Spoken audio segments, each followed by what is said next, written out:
E se um filme lá de 1990 guardasse uma ideia tão potente que, se a gente entendesse de verdade, poderia virar o nosso mundo de cabeça para baixo? É essa história que a gente vai desvendar hoje.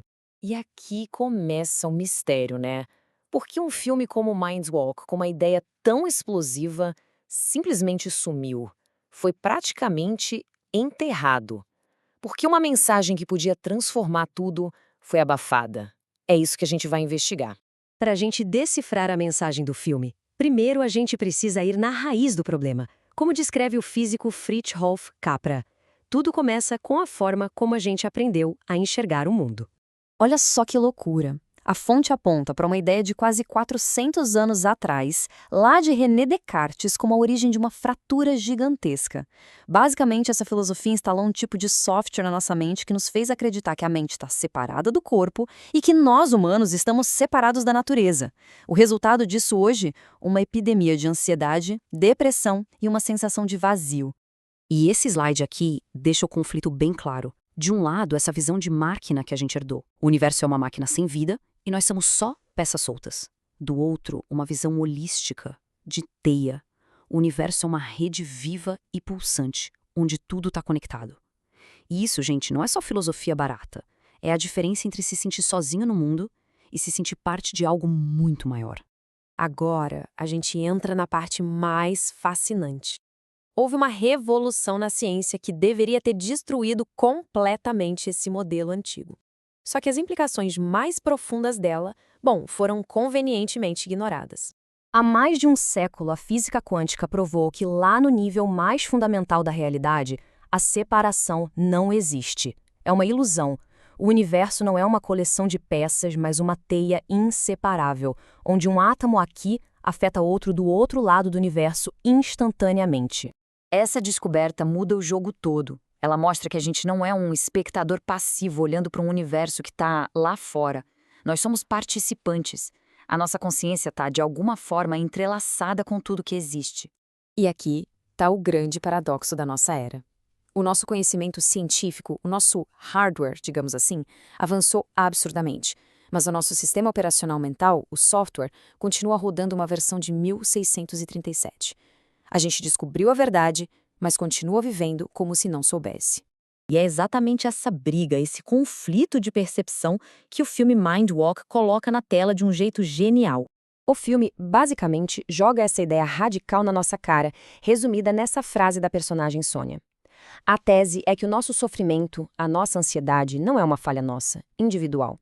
É um bug, um conflito entre a nossa biologia, que é quântica, que busca conexão, e a nossa cultura, que nos força a viver separados.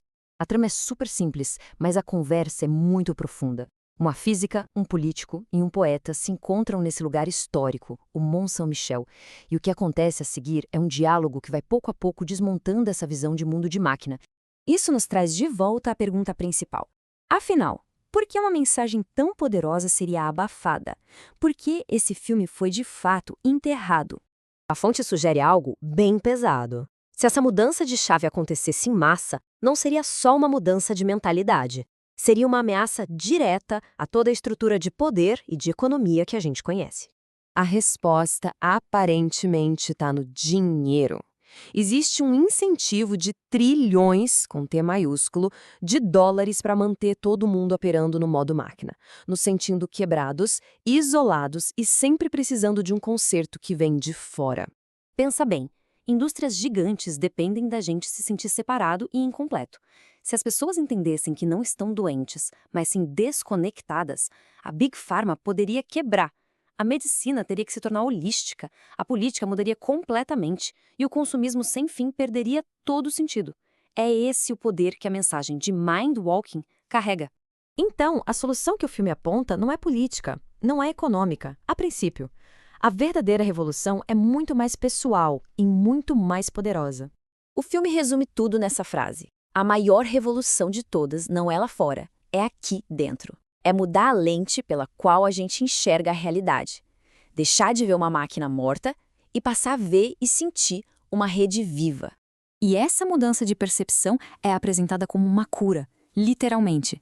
A ansiedade vai embora quando a gente percebe que não está separado. A depressão perde a força quando a gente sente que faz parte. E o vazio existencial some quando a gente entende que não é um ser vivendo uma vida, mas a própria vida se expressando através da gente. A fonte sugere até alguns caminhos práticos para a gente sair desse modo máquina. Meditação, respiração, um banho de natureza. Não como autoajuda, mas como tecnologias de consciência, sabe? Ferramentas para reprogramar nossa percepção e nos plugar de volta na rede viva. E no fim, a gente fica com essa pergunta martelando na cabeça. E se a maior revolução de todas não for com barulho, nas ruas, mas uma mudança silenciosa, um clique na forma como cada um de nós percebe o mundo? Uma revolução que começa e termina dentro da gente.